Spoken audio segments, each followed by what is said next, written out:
If you're watching this video, I assume you are a copywriter and you're looking at ways and resources and exercises to take your copywriting skills to the next level. And in this video, I will share with you 7 exercises that you could do to take your copywriting skills to the next level. Let me be a little pompous and tell you this, that you won't find most of these exercises anywhere on the internet, because these exercises have been developed by me to hone my copywriting skills. I started working as a copywriter 10 years back, and since then tested so many different exercises to hone my skills, and eventually these are the 7 exercises that I recommend every copywriter follows to hone their skill and take their copywriting to the next level. Oh, and before we begin, make sure to hit the subscribe button if you're new to the channel, because on this channel we talk about copywriting, business, books, motivation, and a lot more.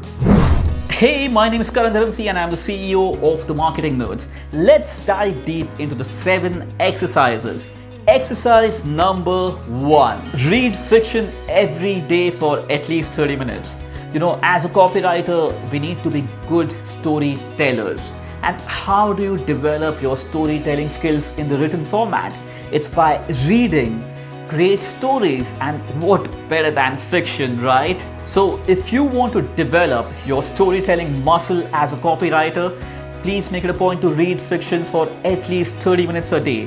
It's a good way to unwind. I prefer to do it before I hit the bed. I sleep with a fiction, mostly by Stephen King, and it serves 2 purposes. It's entertainment, while I'm also investing my time in becoming a better copywriter myself. So that's exercise number 1 for you. Read fiction for 30 minutes a day. Exercise number 2. Start your day by writing a letter to yourself.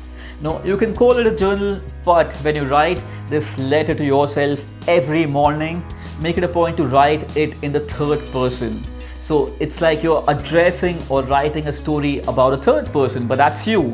You're writing your story but in a 3rd person format. Now what this would do is it'll help you write better stories, and you don't even have to think about concepts for the stories, because it's your life. You're living it day in and day out, and you have your own experiences. Now all you need to do is turn your experiences into stories every morning. Not only will this exercise help you understand yourself better, understand how you're thinking, but it'll also help you develop your storytelling skills, because it's not a regular journal. You're writing a story about yourself every single morning. It's a letter. Remember, it's not just a journal where you're making or jotting out, where you're writing some random points, but it has to be about a specific incident, which is then put out in a story format with you as the 3rd person. Interesting, right? I'm sure you wouldn't have heard of this exercise before, but trust me, if you implement this exercise, your copies will get really better. Well, the 3rd exercise that you could do is create anchors. Now first, let me help you understand what exactly are anchors. So anchors are basically triggers like sound, smell, visuals that remind you of a certain emotional state. A good example would be if you've ever gone for a really long drive and you had music playing in the car. When you came back home and a few months down the line you listen to the same music, your mind immediately goes back to the same memories, right? You start reliving those memories. You emotionally go back to the same state when you were on that long drive. So that song, that music became an anchor. So when you sit to write, you want to make sure you're setting up anchors like you play some music when you're writing. So the next time when you listen to that music, your mind immediately goes into that flow state where writing comes naturally to you. Or it could be a certain room where you write from, and when you sit in that room or from that office space, your mind immediately says that, hey, this is my writing zone, and creativity is flowing in, and words just keep flowing through your mind and on that keyboard. So I hope you got a gist of how to set up anchors. So as copywriters, this is a great exercise. Set up anchors, things that can immediately take you into that creative state so that you do not struggle for words, for creativity, and for that flow to write your sales copy. Exercise number 4. Study the pre-internet era copies written by great copywriters. Now, I specifically stress on the pre-internet era copies because think of it. In the pre-internet era, when a copywriter wrote a copy, his job was to persuade the lead to not just, read the copy, but once he read the copy, to persuade him to take action. And what was that action?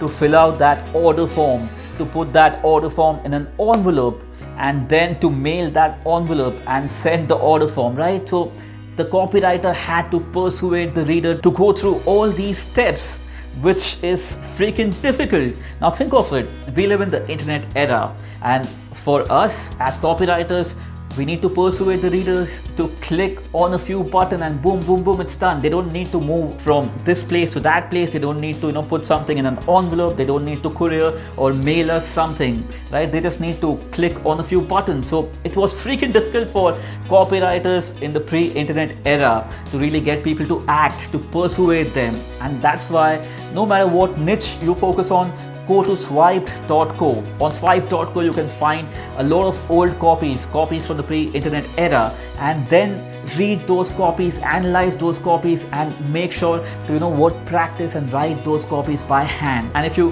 read those copies, I'm sure you'll learn so much, because copywriters in the pre-internet era had so much hard work to do, and they had no place for slack. We could slack, a little bit in our copies and get away, but they had no room, because hey, sending direct mail, sending prints and your sales copies in prints was cost driven. Plus, if the copy was boring, hey, people would just, throw that in the bin. So no slack at all, right? So the copies were really tight, crisp, to the point, and persuasive. All right, and while you are on swipe.co, the next exercise that you need to do is take these pre-internet era copies and write them by hand on a piece of paper, and not just once, but you need to write each copy at least 30 times, right? The whole idea here is to train your subconscious mind to learn the secret structure of writing a great copy. And when you study the copy from the pre-internet era, you automatically will learn why the great copywriters back in that era used the structure that they used. Like, why did they have the headline in a certain way?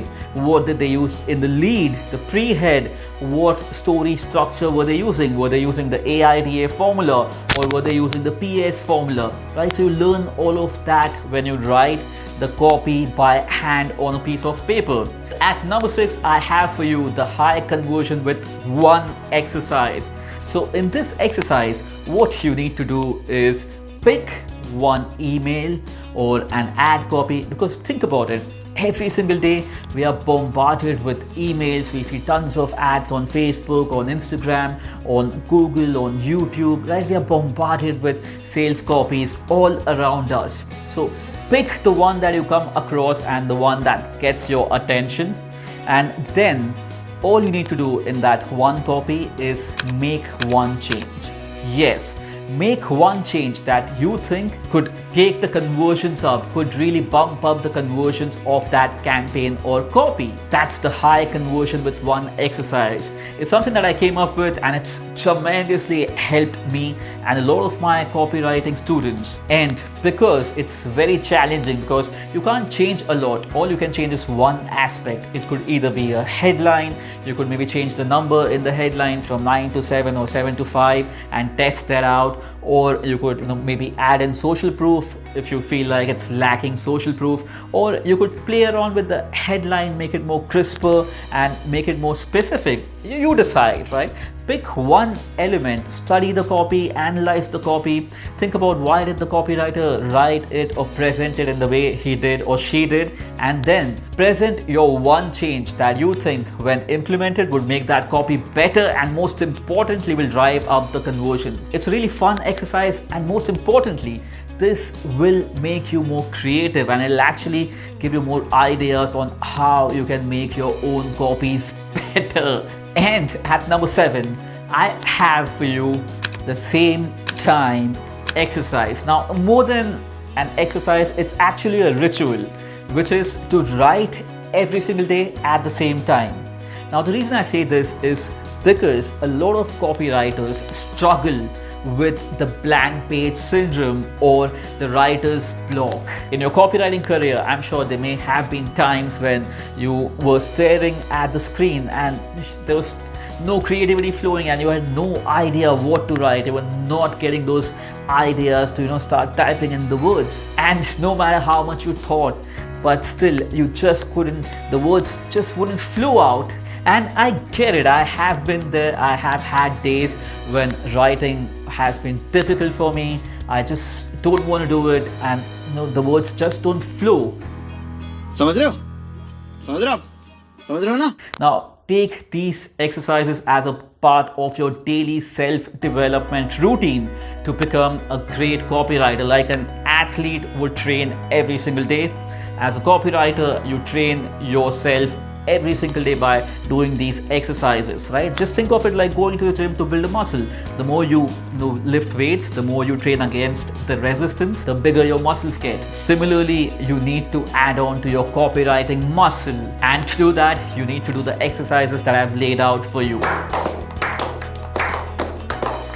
Well, this is me, Karan Dharamsi, signing off for today. Make sure to hit the subscribe button if you are keen on topics related to copywriting, books, motivation, business, and a lot more.